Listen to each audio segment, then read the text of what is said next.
Hello, my name is Bianco. This is the second part of the technical detail video about the sar9 pistol. We did look at the slide. Inside we see the typical setup like for a Glock. Difference is that the extractor is pinned, so the extractor has its own spring separately from the plunger that holds the end cap on it. So the part here is a bit different. The end cap is, as best as I see, only polymer. The striker has the spring cups with the cutouts, so that you can shoot underwater or in wet conditions as well. We see here the spring, basically Gen 4 spring from Glock. It's a completely polymer version that we have here. The part is polymer and the spring of course is metal. There are versions made out of steel. I did order one, so that's gonna follow in a different video. Then the barrel. Quick wipe a bit grease off. Barrel is a one-piece design. It's made out of one piece of metal, not like Walter did for a while in multiple pieces. Really nice rifling in it. A nice crown on the muzzle so that the muzzle doesn't get damaged that easy. We have the usual locking part here. The feed ramp is well polished right out of the box. I did polish a little bit more there to even it out, but no problem in the tests before at all. Of course the typical locking setup. Then to the slide. Inside we see there the screw for the front side. It's basically the same or in a similar fashion like Glock did it. Quite likely the parts are not interchangeable. The slide is made out of stainless steel. Then titanium nitride, some kind of durable black finish they put on, and then on the outside only, in this case, a black Cerakote. You can get the slide basically also as a replacement slide in a stainless steel silver finish, black like we have it here, also in a sand color, and quite likely in a grey and some other colors as well. Since it's just Cerakoted, that lasts and that works. We have the laser engraving here so that we see a bit of the stainless steel coming through the finish there, but it should not rust, and for now it did not rust at all. As we look at the sights, we have steel sights. Those are 3-dot sights.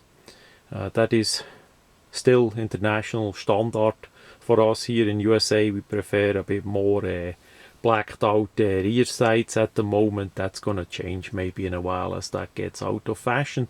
If you don't like the 3-dot system, you can always black it out or use a orange paint if you want to have an orange front sight. What I usually gonna do is use a bit glow-in-the-dark powder with clear epoxy, mix that up, and then use that to fill the dimples of the sights, and they have a glow-in-the-dark effect.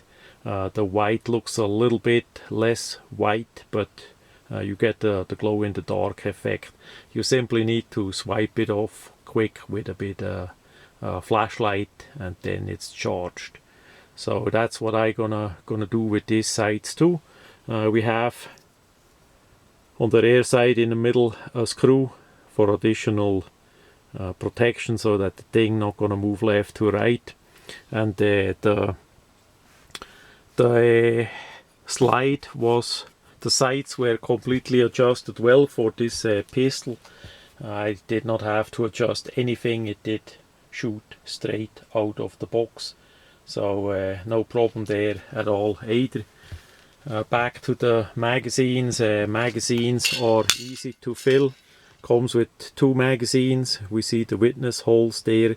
Once the magazine is full, with ammunition, the disassembly button here can't be pushed in at all, so that's part of a safety, so that the thing doesn't disassemble itself by shooting. Again, it's not a SIG 320 magazine, it looks similar but it's proprietary, so you need to get exactly that magazine. Pro Mag, as best as I see, makes 30 or 32 round magazine, a long one for it too. Some spare magazines are on the way and they're going to be featured in a different video. All in all, nicely made, unfortunately unmarked, so there is no marking that that is a SAR magazine or that Mechgar made it or whatever. Also, there is no wear, no dimples, so you can mark the number of the magazines easily on it. So that would be a bit something to upgrade if they can. Now this gun is 9mm NATO, that's basically what it is made for. 9mm NATO 9x19 as it is marked on the barrel.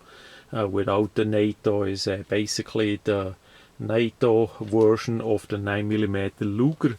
It's a plus pay variation with a 124 grain full metal jacket, and that has a stronger recoil, a stronger velocity than regular 9mm.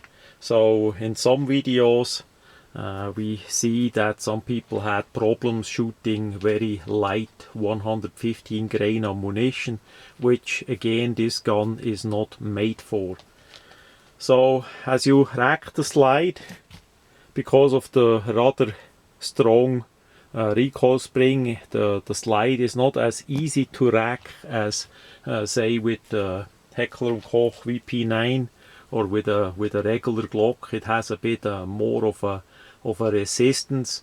Because of the good slide serration, you can rack the slide still really well, but you need to have a bit stronger hands.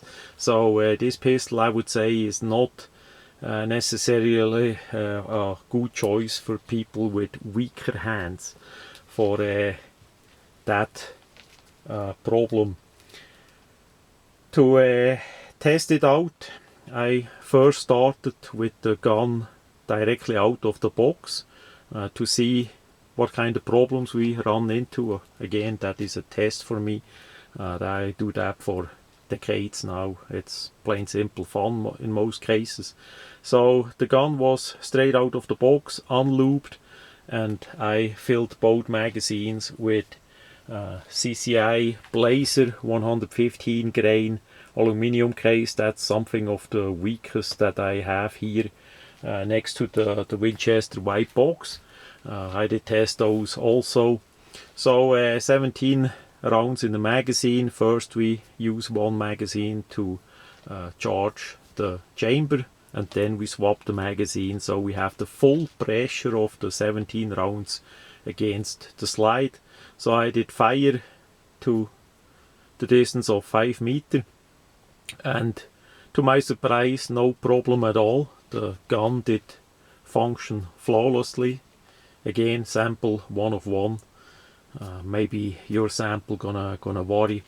So that did work, and then I took it apart, did lube it up, and shoot some more of the CCI Blazer, the brass version, the Winchester white box, and some Federal different 115 grain rather weak or medium strong loaded ammunition, and no problem at all so far.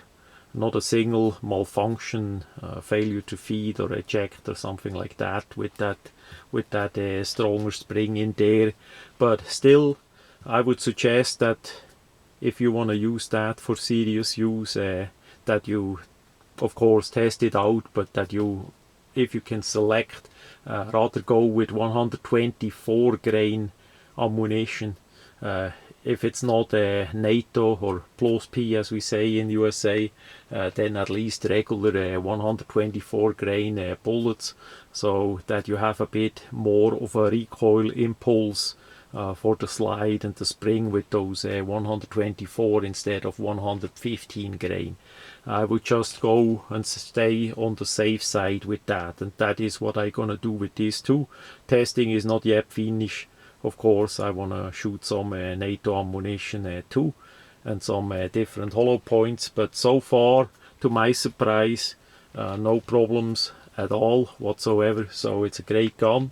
Accuracy is outstanding. I was absolutely amazed about the accuracy, but that is basically a combination of the really nice grip that you can adjust how you need it, you know, with in the Heckler & Koch VP9 style, so you can have it exactly on the configuration that you want. The magazine button is not in the way, easy to use. The magazines insert really easy and well, and they come out as well too. The trigger is a bit a different matter. This is and we're gonna have a look at that too. Trigger is basically like a Glock. First unlooped, it was a bit on the rougher side, and again, of course, it's unloaded. So the slide stop, slide lock is really nice in there too. It's a more beefy affair than by a Glock, so that should last. We see now the striker is cocked with the red indicator. So what we basically have is the first step here is the trigger dingus, trigger safety to overcome, because if we just press like that, the item would not fire. So we have here the first wall like this, then we have a second wall, and then a little bit, if you press a little bit more, it's gonna fire, and that is how that is. Then for the reset is not the shortest, but not overly long either. As you let go, you see there is the reset. It had a good click, and then you simply go back to the second wall there again and press more. So all in all, I would say for a military pistol, a pretty good trigger. This one is not mushy or just fall through. It needed a bit loop to set in. The item was completely dry as it did arrive, and they did not polish anything much or do anything special with the trigger at all. As best as I see it, is just how it is out of the box, relative rough, but if you shoot, if you loop it and then you shoot like 100-200 rounds, that's gonna smooth out really well, and then you have a pretty good trigger, I would say, for a military pistol, especially. No problems there at all either. So yeah, that pretty much is it for this second part. There's gonna be a video about the different magazines as soon as they are here, the factory replacement magazines, and I try to find a deal for the Pro Mag 30 or 32 round long magazines as well. With Pro Mag, it's always a bit a gamble, a bit 50-50 if those mags gonna work and if they are good. And yeah, since they are available here in USA, I'm gonna get that and try that out too. Of course, it would be nice if SAR USA would offer a 30 round magazine as well, so that we had a factory, great quality factory options on that magazine too. So that much about the technical details about the sar9 pistol, the new Turkish Armed Forces military pistol.